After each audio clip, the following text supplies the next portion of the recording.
গুম থেকে ফিরে না আসা ৩৩০ জনের ভাগ্য সম্পর্কে অনুসন্ধান চলছে বলে জানিয়েছেন ইনকোয়ারির সভাপতি অবসরপ্রাপ্ত বিচারক মইনুল ইসলাম চৌধুরী। মঙ্গলবার দুপুরে গুম সংক্রান্ত কমিশন অফ ইনকোয়ারির কার্যালয়ে এক সংবাদ সম্মেলনে তিনি কথা বলেন।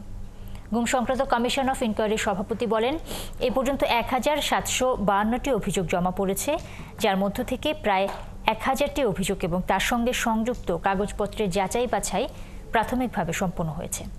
কমিশনে আগত ২৮০ জন অভিযোগকারীর জবানবন্দি রেকর্ড করা হয়েছে। প্রায় ৪৫ জন আইনশৃঙ্খলা রক্ষাকারী বাহিনী এবং গোয়েন্দা সংস্থার বিভিন্ন পর্যায়ের কর্মকর্তাদের বক্তব্য রেকর্ডও করা হয়েছে। কমিশনের সভাপতি বলেন, ৫ আগস্টের পর ভারত থেকে বাংলাদেশে ১৪০ জন ব্যক্তি পুশ ইনের তথ্য পাওয়া গেছে। এই তথ্যের প্রাথমিক অনুসন্ধান শেষে গুমের শিকার কোনো ব্যক্তির নাম এখনো পাওয়া যায়নি।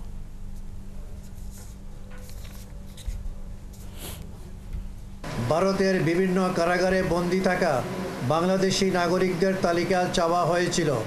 পররাষ্ট্র মন্ত্রণালয়ের মাধ্যমে ভারতের বিভিন্ন কারাগারে গত ২-২.৫ বৎসরে আটক ১,০৬৭ জন বাংলাদেশির নাম ঠিকানা সহ একটি তালিকা পাওয়া গেছে।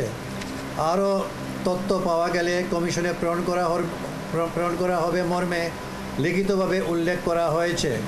প্রাপ্ত তালিকায় গুমের শিকার কোনো ব্যক্তির নাম আছে কিনা তার অনুসন্ধান চলমান।